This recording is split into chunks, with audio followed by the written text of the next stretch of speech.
Hello and welcome to another week of Mr. Robot Recaps here. I'm with Gold Derby, Daniel Montgomery. I'm here with Tony Ruiz. We are here to discuss the most recent episode, which aired on September 7th, Wednesday night. It was titled Hidden Process, and it, a lot happened. We're continuing the story progress that we've seen in the last 3 or 4 weeks. I really think the season has hit its stride. Elliot is once again still sort of grappling with Mr. Robot in his mind, and now he encountered Lady McWellick, and she needs his help finding McWellick, better known as Tyrell Wellick, who has been missing all season and might be just next door or something. So what did you think about that first confrontation with Lady McWellick between her and Elliot? On one hand, it was appropriately creepy, but then on the other hand, there almost seemed to be this air of desperation with Joanna, with Lady McWellick. She seemed to be trying to flex muscles that I'm not sure she is that confident that she has.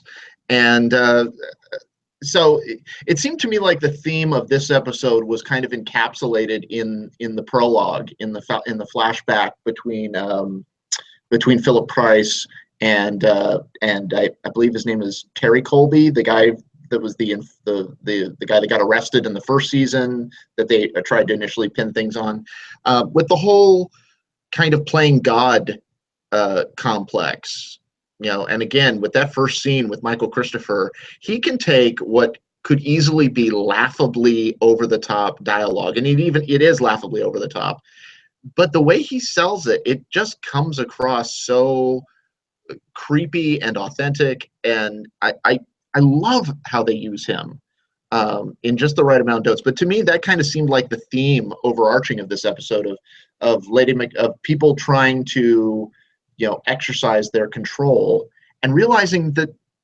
maybe they don't have the control that they think they do. I thought that was a really good way to start.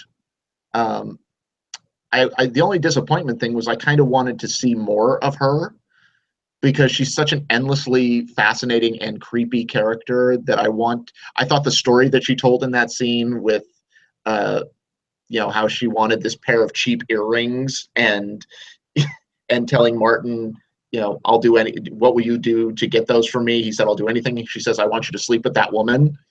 And she gets it. It showed such an interesting dynamic to their relationship that I think we knew was there, but maybe had forgotten. I thought it was a really good start to what was yet another, from start to finish, well-paced, forward momentum, some really great acting performances, which we'll talk about later. I thought it was a great start for a series of just one good scene after the other. I think that Michael Cristofer scene with that flashback scene where he's talking about, we're basically describing his goals, and he's basically describing textbook megalomania. Basically, I want to rule the world in a nutshell. And you're right, it can seem over the top, in any other actor's hands, but I don't know that you could write other dialogue for Michael Cristofer and his delivery and his voice. He walks into a room. He could read the phone book, and it's a Shakespearean soliloquy. It sounds like, it's magnificent, and it's so funny that, this year a lot of the talk awards-wise was about Christian Slater. He won the Golden Globe. He won Critics' Choice, but he missed out on the Emmy nomination. If the show gets a supporting actor nomination next year, I might give it to Michael Cristofer instead of Christian Slater from what I've seen this season, because that Philip Price character has really grown. It's really developed. It's really expanded from what we knew of it last season in such interesting, creepy, and compelling ways. I get lost in his scenes, like when the camera pushed in slowly to him, and you just know, okay, he's going to just make a feast of like this long dialogue passage, and he absolutely does. And it's like, if the whole rest of the series, if they killed off Elliot, if they killed off Darlene and Angela, and the whole rest of the series was just two-hander scenes and monologue scenes between him and BD Wong, I think that would be a pretty good show. Yeah, I am officially now, after this season, but especially these last two episodes, and I think Cristofer's had a couple of really good episodes, particularly that Angela centric episode where she says what she wants, and then he kind of fumblingly asks her to go to dinner for his birthday, and she says no, and he's like, oh, okay. Yeah, all right. He's so fascinating to watch, and I think they just use him so well and keep him just enough as such a force that he doesn't dominate anything. He doesn't dominate the series the way like some of the quote unquote villains can, but he's just such a presence, and it's funny. We're remembering him even though he's, for pretty much the entire episode, he was just in that one scene at the very beginning. So, talking about that slow close up into him, I thought that was so beautifully handled. And I just as a whole, I thought this entire episode was so brilliantly directed. I think it's Esmail's best directing job. There's just so many parts that worked of this episode. I think the push-in worked really well. I think it could have been a little bit hokey and sort of diagrammed, sort of like you do the slow push-in starting from really far, and it's like, okay, it's going to be a long dialogue scene, and he's going to get the dramatic push-in, and it could have seemed overly obvious and that, but because you've got Michael Cristofer delivering that dialogue, and because you have the quality of that dialogue, it works. It sells it. It absolutely pulls it off. Which I think it was a great risk, but it was fantastic.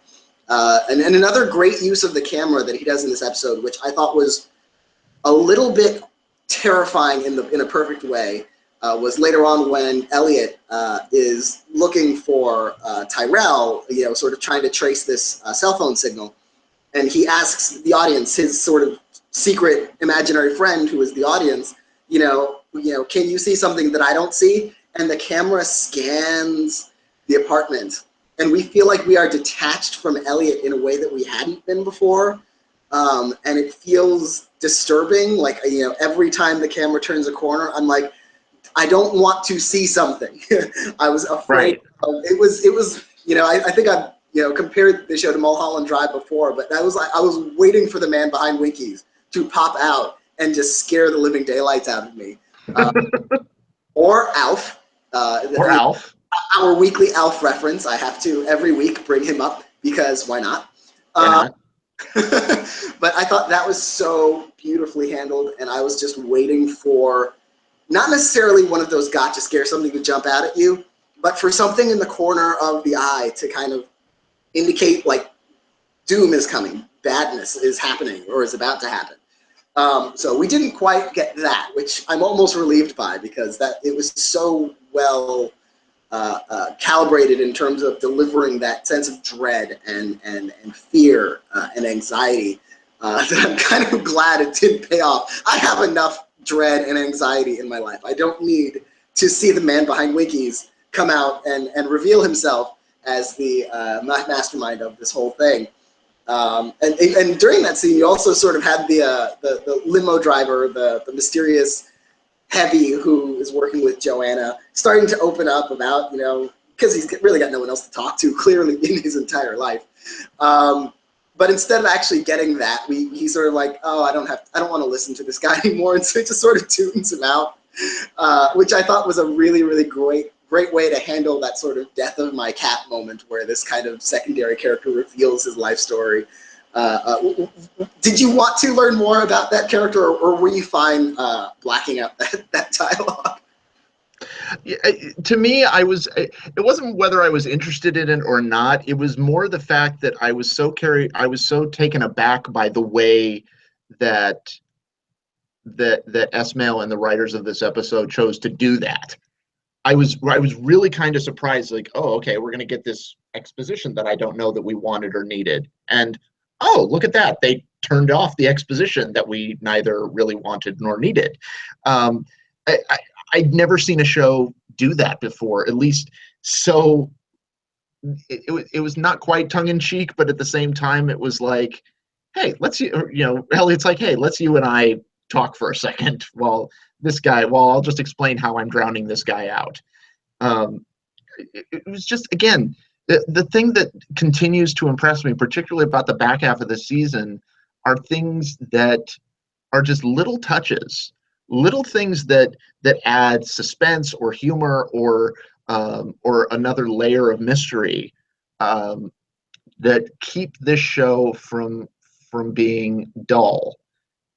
Only this time, in this back half of the season, we're dealing with not dull and really good. I mean, I just the one part I wanted to talk about the most was I thought Carly Chaikin once again had an absolutely fantastic arc in this episode, with starting with them discovering that the guy that Cisco ended up finding in Susan Jacobs' house was a former kind of F Society tangential member, and he's bleeding to death internally. He's got internal, and for a minute, Darlene is very Walter White in Breaking Bad, like, well, he kind of knew what he was getting into, and I can't let them identify me. And Cisco, surprisingly, is kind of the heart of the episode in that moment, where he's like, no, who are you? This is not who you are, and you're not special, and you're not in charge. And then that led to that really great monologue in the hospital, where she talks about how she was basically kidnapped as a child, and she was okay with that. And I just thought the way Carly Chaikin played that took something that on its face was so absurd. It's like, you wanted to be kidnapped, and yet made it somewhat relatable, especially the gut punch at the end for me was when she said, I realized that if I had this other life, then I wouldn't have had Elliot. It's like, oh, okay. I've really been impressed with Carly Chaikin this season. Yeah, I think she, at this point, I mean, it's still September. We haven't even decided this year's Emmys yet, so who knows what's coming down the pike in terms of new shows and returning shows, what other supporting actresses will come in. We know there are at least going to be 4 open slots with Maggie Smith is done with Downton Abbey, and Game of Thrones won't be airing new episodes, so that right there is 3 slots up for grabs. So assuming the level of competition last year and this year is similar, she absolutely deserves an Emmy nomination next season. If only the supporting categories worked the way they once did, where you submit 2 episodes instead of 1. And she's got 2 perfect. If you cut all of those scenes together, including 2 fantastic monologues, like she gets to monologue twice in one episode and then in the other, and it's really, really fantastic. I disagree with you a little bit about Cisco being the heart of that scene. I've never thought of Cisco as kind of a dark character. He's always struck me as kind of the go-along, get-along kind of lackey. So it doesn't surprise me that he'd be like, oh my goodness, we got to get him to the hospital immediately, because he's honestly he's not the Walter White type. Darlene, I think, genuinely might be in a way that's not necessarily always bad. I mean, of course, not good to let this poor guy die, but at the same time, she is thinking practically. She is thinking further ahead. This guy did sign up for this whole thing willingly, so is it worth risking everything for the one guy? So I disagree with him a little bit in that scene, where he's like, "You're not special. You're not in charge." I do think she's kind of reacting and flailing a bit in terms of how the plans kind of have gone awry. But I do think she is. I do think she's special. I do think she has it. Oh, I completely agree. She certainly has it more together than Elliot. She, when Elliot is trying to figure out where his imaginary friend went, Darlene can really hold it together in a real-world, pragmatic way, and she's shown that this season. And Carly Chaikin has shown that she, in that one episode where Elliot wasn't even in the episode, she can carry the show even. So yeah, this has really been a fantastic season for Carly Chaikin, which, and it's even more impressive considering that the only place that I had seen her before Mr. Robot was Suburgatory. And she Yes. had this fantastic support, so much so that like 3 or 4 episodes into the first season, I didn't know it was the same actress. I wasn't even making that connection. It's such a different character. She was playing that vacuous kind of rich girl in Suburgatory, and now that she's this, gritty kind of down to earth woman in such a different way. So like if any voters, anyone are watching this and you want to understand how good Carly Chaikin is on this show, watch this and then watch an episode of Suburgatory. Any episode of Suburgatory, and you will see the range that this actress has. Yes. So that's fantastic.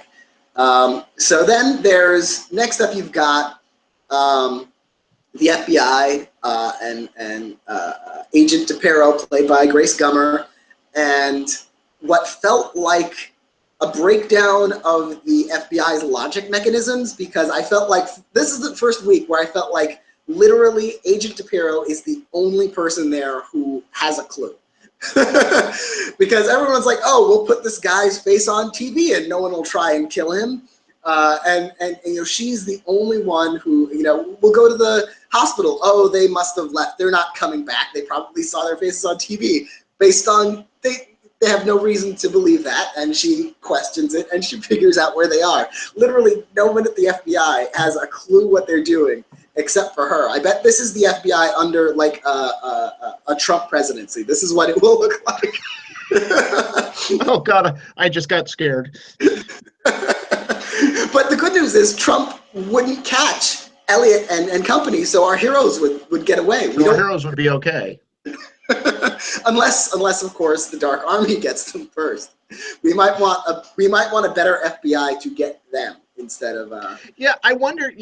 Thinking about that, to me, if I were to say that there was a weakness in this episode, it would only be the fact that it almost seemed a little too obvious, the incompetence of whatever his name is, the guy that Grace Gummer answers to, Santiago, I think his name is. I thought that was a little too obvious, which tells me one of two things. Either they're really trying to telegraph that White Rose and the Dark Army have more tentacles in places that we don't know, which is, again, a little too obvious, or, again, just highlighting the incompetence of them to make the Grace Gummer character look better. The one thing that did impress me is that I do like the way that Grace Gummer kind of plays DePero as kind of just this kind of indignant character of like, what took you so long to notice it? Like, she's playing these notes of exasperation. Well, like when she asked the doctor or nurse or whoever that was at the hospital, why didn't you notice that? What's wrong with you? It's almost this kind of aggressiveness, which I just find that to be just a slight enough of a idiosyncrasy in the way that she plays it to make it fascinating. And of course, I think that led up to a spectacular ending scene, which could have easily gone off the rails. Because I was thinking, in that last scene where we're in that wide shot of the restaurant that they're in, I'm thinking, okay, it's going to cut to the credits here soon. Okay, there's a motorcycle coming up out of nowhere. Okay, it's gone. Oh, now it's back. Okay, something's happening. That, it worked for me. I don't know how you felt about it, but it totally worked for me. What did you think? Oh, yeah, it absolutely worked. And going actually even a couple of shots back, there's one shot as she's trying to track them to where, a place they might have gone to wait before checking on their co-conspirator at the hospital. And, she's asking, oh, just go down the street over there. And she crosses a street and it comes at the same time as there's sort of a brownout. And the camera moves overhead to show this street sort of flickering on and off. And then and dawn is approaching. It's a very ominous use of light, and the cinematography of that shot was absolutely fantastic. I wasn't as surprised that something dramatic happened later on when we get to the restaurant, because the camera, Sam Esmail, who directed this and every episode, held the camera so far at a distance from what was going on there. We knew we weren't going to hear what was going on there.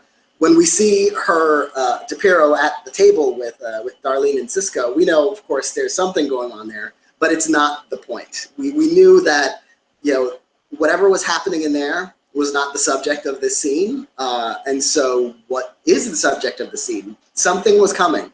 And so when the motorcycle came up and the guy with the like machine gun basically just goes, and it is so perfectly paced, and the anticipation was there. I knew something was coming, but didn't know what, which is a really, really great use of anticipation and of that shot.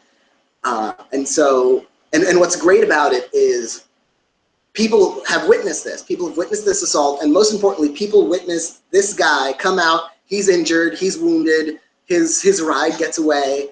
He shoots himself in the head, just like the attacker in China did.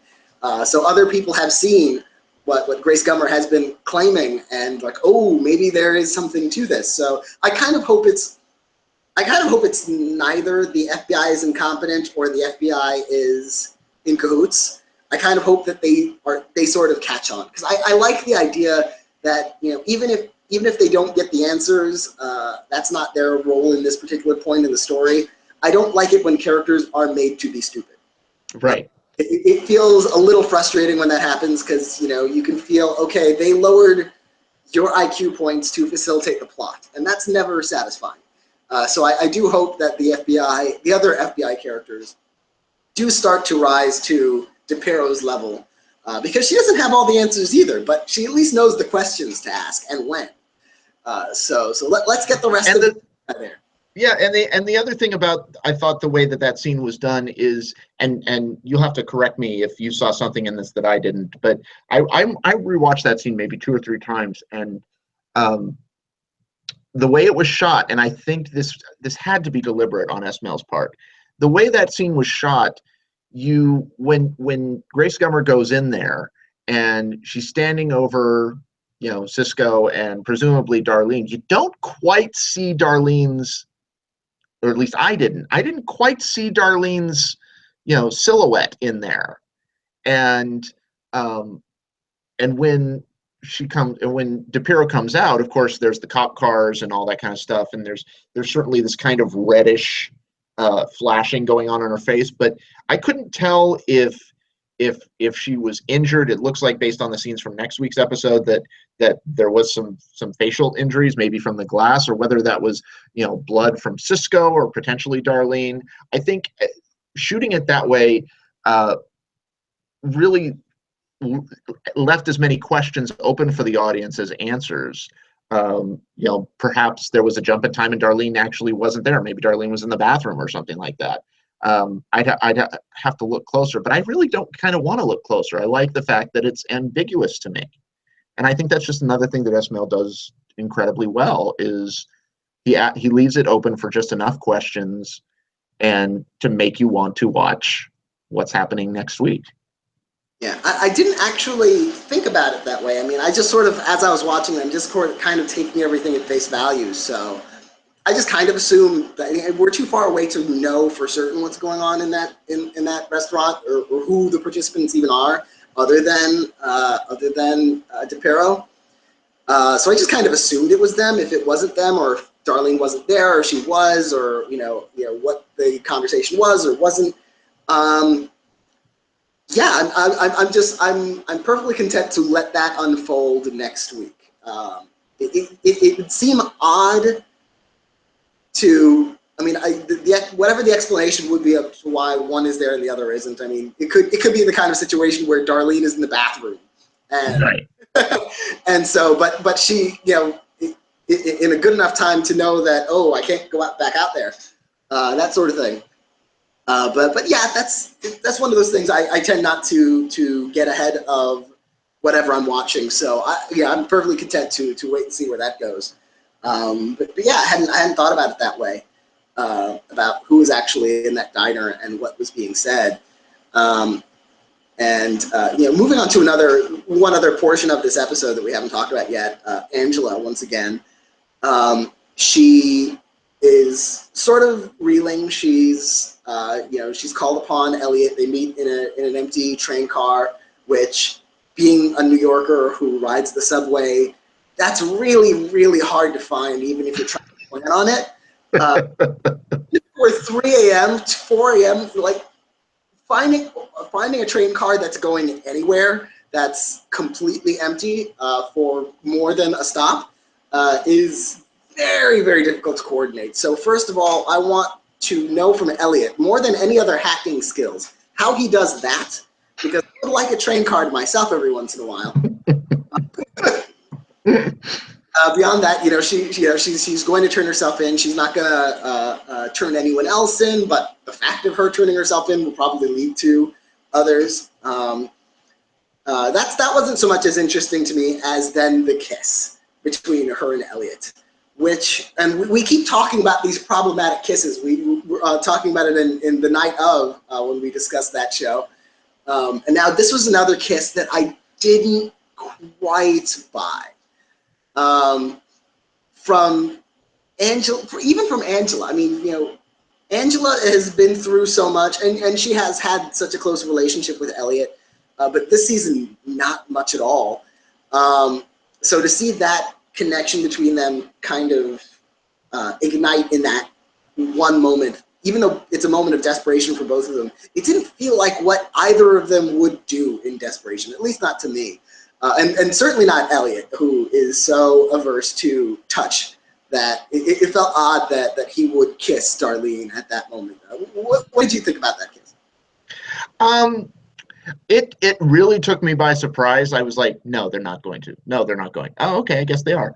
The only reason why I think maybe it worked a little bit more for me was because there has been at least hints that Elliot's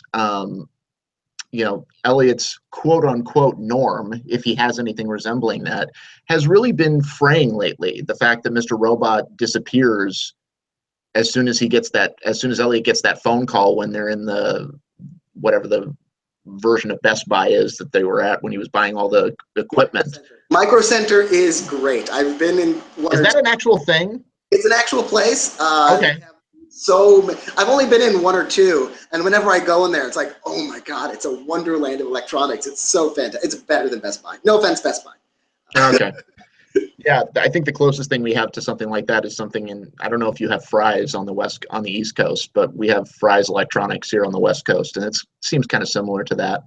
But the fact that one of the themes of the last couple episodes has been Elliot, that there's some unraveling going on with him. The fact that he's not knowledgeable, that he has no memory of the fact that he's the one behind stage 2. The fact that his control over Mr. Robot, or vice versa, seems to be fraying. That Mr. Robot's leaving, and I don't know what to believe with Elliot right now, because I think they've established somewhat of a groundwork that he's operating on some sort of new script in his head. So I'm willing to give it somewhat of the benefit of the doubt, and see where it goes. I didn't think it ran totally false, simply because of the groundwork that they'd established with Elliot's mental state since he got out of prison. But it certainly took me off guard. But the one thing I did like about it is that it seemed just as awkward as it should have been. Like, it seemed... It was like a kiss between two people who maybe read a book about kissing once. Right. And decided to try it out. Exactly. So I was willing to get... I think the really interesting note about that scene was when, it almost seemed like Angela was kind of setting him up. It seemed like the textbook, like, okay, I'm going to ask you a question, the type of question that I would ask if I was wearing a wire. Exactly the type of question that she figured out that her ex-boyfriend was wearing. That Ollie was asking her. And And I think Elliot kind of picked up on that because you saw him kind of pause and kind of look around and then answer it. So I don't think that he was completely um, unaware that there might be somebody watching and or listening. And it's, I think, the end of that scene with just the two people that show up out of nowhere. We don't know who that is. Um, I think it opens a door for something to really build. And again, judging by the previews for next week, that we'll probably get some more movement in that direction about who those people are. And speaking of next week, which we expected was going to be the two-part season finale, it's actually going to be 2 weeks more of episodes next week, and then the week after will be the season finale. Single episodes each, so each of them probably only like 86 minutes or 71 minutes or however long they decide. Although this was the shortest, other than those two, first episodes that opened the season, which were really just two short episodes combined into one longer episode. This was the shortest episode of the season, I think. I mean, this barely ran over an hour, according to my clock, and boy, did this episode move at a pace, and refreshingly so. Yeah, the interesting thing about the last couple of episodes is that every once in a while I will look at the clock to see, not because I'm impatient or something, just to see, okay, how deep are we in this episode and how much do we have left? Just like when there's a commercial break. And the last couple of weeks, and this week was no exception, I would look at the clock and I would be surprised. It was like, oh, we're already like 45 minutes in, and it didn't feel like it, and it's really moving, and I'm really involved, and I'm not perceiving the time in a way that I was during earlier episodes of the season when the running times are longer and Elliot's mental state is a little looser and a little less, time for him even is moving at kind of an indefinite pace. So yeah, it's definitely moving a lot faster. The episodes are shorter. Even when they're running over, they're really not, because like if an episode goes to like 11:07, it really ends at like 11:01, and then there's a commercial break and then previews for the next episode. Right. So that, the last several episodes really haven't even gone over a significant amount. When you exclude the commercials, I would guess they were probably within 45 to 50 minutes each, which is pretty standard for basic cable episodes that do have a little bit more leeway in terms of length. But yeah, we're going to have 2 episodes left instead of 1. What do you think about that, that timetable as opposed to the one we were expecting? I wonder maybe part of the episode, maybe Esmail wanted to edit and do some more like edits to it. But the one thing that in either situation, which will undoubtedly help them, even though we know episodes don't matter at the Emmys anymore, is that if anybody has good Emmy material in these last 2 episodes, they get to submit them together because they're titled Part 1 and Part 2. They're continuous. They're a continuous episode. So I'm not quite sure. I was trying to do some research this morning and find out when they decided to change that. I couldn't find anything. I'm excited about it because it means that it's not over yet. But at the same time, it means I'm going to have to wait a week between Part 1 and Part 2. But that also means we have 2 more weeks for Tyrell Wellick to not be around. For me to be horribly disappointed. I was thinking the exact same thing. The fact that it's going to be 2 more episodes instead of both airing next week, I realized he is going to show up. They like next week is going to cut off at minute 47, and Wellick would have been in 48. That's just what it's going to be. We're going to have to wait 2 weeks for Wellick. I'm convinced that we're going to have to wait at least 2 weeks for Wellick, because the way the season is going, I would not even put it past them to not reintroduce him this season at all. Although it wouldn't surprise me either. Would not surprise me. I would honestly, as much as I go along for the ride, I really do think that would be kind of a betrayal of audience expectations. You're sort of building up this mystery of Tyrell Wellick all season, that if they don't at least show him to us where he is and what he's doing, even if they don't reveal everything of how it connects, that's going to feel like a bit of a cheat. Yeah, and I think the other thing that comes to my mind about that whole thing is that now Elliot is asking the question, you know, could Mr. Robot have been lying to me about killing him? Could that have been a misdirection on his part? And so at least it's being put out there, something that we've been thinking and have mentioned that yeah, you said shot, you didn't say kill. Um, so where they're going to go in this last 2 weeks, I mean, they've got so many storylines that need to converge for here, and I am really confident in their ability to do that because Esmail is playing a long game. He's proven that this season, that he, whether we agree with the execution or not, or whether we think the execution of this long game was effective, he does have something going on, and I'm really looking forward to seeing how it plays out. A long game, but hopefully not too long, because I do want to for these pieces to converge. Not all of them necessarily, but at least some of them. Give us resolutions periodically instead of I don't want this to be building to nothing but mysteries for like 4 more seasons. I want to get periodic levels of satisfaction with new mysteries building up and deepening, and give us payoffs along the way. Which What if you had to narrow it down? I mean, we've got 2 episodes left. What are the questions that you want answered the most? Because well, clearly, what we say matters more than anything else. well, obviously, Wellick is number one. I would say. Actually, I would say everything Wellick related is 1 and 2. So it's where Tyrell Wellick is, and what Mrs. Wellick has been doing all season. Because she has been doing kind of inscrutable things all season, and not inscrutable in the sense that they don't make sense, but inscrutable in that we don't have the context for them to make sense yet.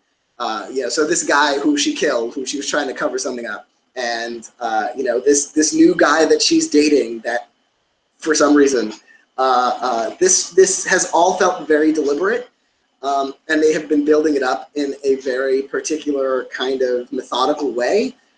So that I think there's going to be more mysteries about Mr. Robot, what he is or isn't telling him. I'm really shocked that Elliot was like, "Wait, Mr. Robot could have lied to me."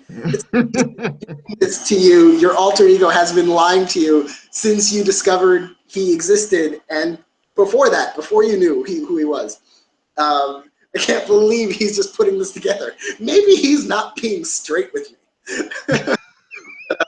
But we're going to keep getting more mysteries about that. These are the main characters. I think Elliot, Darlene, and even Angela. I think they're on an understandable enough path that we don't need to get all payoffs for them.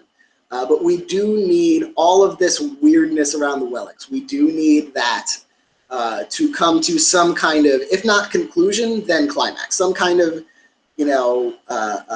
payoff, as I was saying, to what has been building all season, because those 2 characters, where one of them is and what the other one is doing, has been one of the most persistent, inscrutable mysteries of the entire season. So they really need to provide some degree of payoff for that in the next 2 episodes.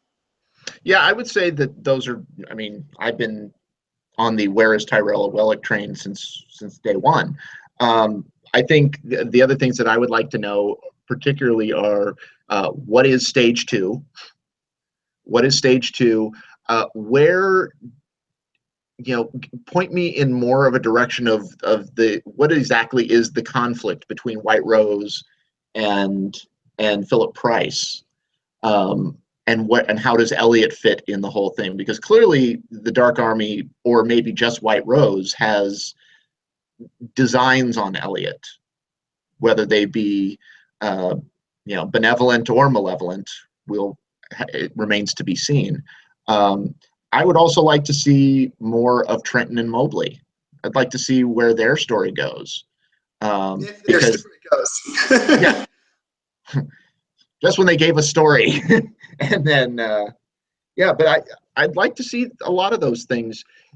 But I also kind of enjoy the show consistently surprising me.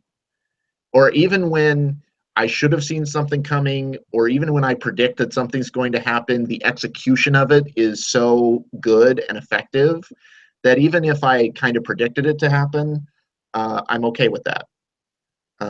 Because to me, how it ends up being pulled off is sometimes, yeah, I'm just endlessly fascinated by Esmail's directorial choices.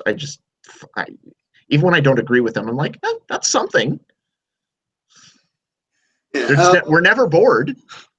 that's very true. Occasionally, kind of, you know, Puzzled. yeah, yeah. I'm getting a crick in my neck from doing this during some episodes. But less so in recent weeks. So with that, I think that's a good place to close out this recap. And before I sign off, I would just like to once again congratulate Mr. Robot on its really three Gold Derby TV Awards, which we announced last night as we're recording this. Best Actor in a Drama Series for Rami Malek, Best Guest Actor for B.D. Wong, and Breakthrough Performer of the Year, also for Rami Malek. So congratulations to Mr. Robot. We will see. It'll be a year until we have more Gold Derby Award nominations to see how it grows. And, although I should say if Carly Chaikin and Michael Cristofer deserve Emmy consideration next year, I'm putting out the early FYC for them for Gold Derby Award consideration for 2017. Yes. So whatever happens in the ensuing year, if they are still, if the field next year looks roughly what the field this year looks like, I think they will probably deserve a seat at that table. So with that, thank you, Jody, for joining me. Thank you, everyone, for watching, and we will see you again next week.